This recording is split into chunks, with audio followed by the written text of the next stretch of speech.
Mengapa perjanjian dagang Indonesia dengan Amerika ART harus ditolak?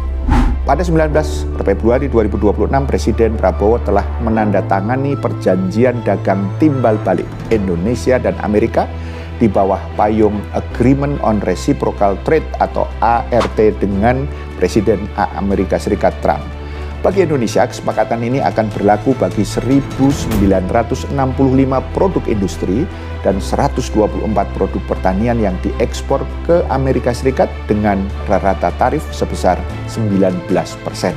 Tetapi sehari setelahnya, 20 Februari 2026, pihak Mahkamah Agung Amerika, Supreme Court, telah mengeluarkan keputusan yang intinya membatalkan keputusan tarif dari Trump yang kemudian memaksa Trump kembali ke tarif 10-15%. Apa yang sesungguhnya terjadi?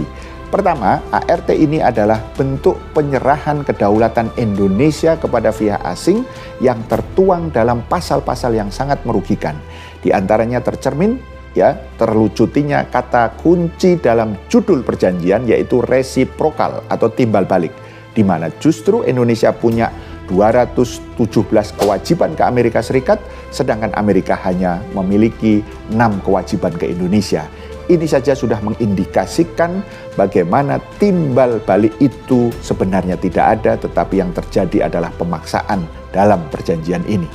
Kedua, ART ini kemudian berpotensi menghilangkan independensi dan kedaulatan negara. Ini secara eksplisit ditegaskan dalam bab 5 pasal 5.1 di mana Indonesia wajib mengikuti kebijakan Amerika Serikat terhadap negara ketiga. Jika Amerika melakukan pembatasan atau larangan terhadap negara lain itu, Indonesia diwajibkan mengambil langkah yang sama dengan dampak pembatasan yang setara.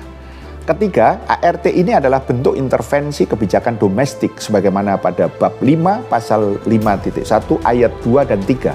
Pemerintah wajib mengambil langkah terhadap perusahaan di dalam negeri atas permintaan Amerika Serikat jika dianggap merugikan kepentingan pasar atau ekspor Amerika. Ini adalah bentuk penghambaan hukum nasional terhadap kepentingan asing. Keempat, ART ini berpotensi mengancam kedaulatan digital Indonesia sebagaimana tercermin pada bab 3 pasal 3.2, data pribadi warga negara Indonesia yang 280 juta diperbolehkan untuk dipindahkan ke Amerika Serikat tanpa kewajiban penyimpanan di dalam negeri yang secara nyata mengancam privasi dan kedaulatan digital internasional. Kelima, ART ini akan menjadikan ketergantungan infrastruktur strategis. Melalui bab 5 pasal 5.2, Indonesia kehilangan hak mandiri dalam menentukan penyedia teknologi komunikasi, apakah 5G atau 6G, satelit, kabel laut, karena wajib berkonsultasi dan mengikuti standar keamanan yang ditentukan oleh pihak Amerika Serikat.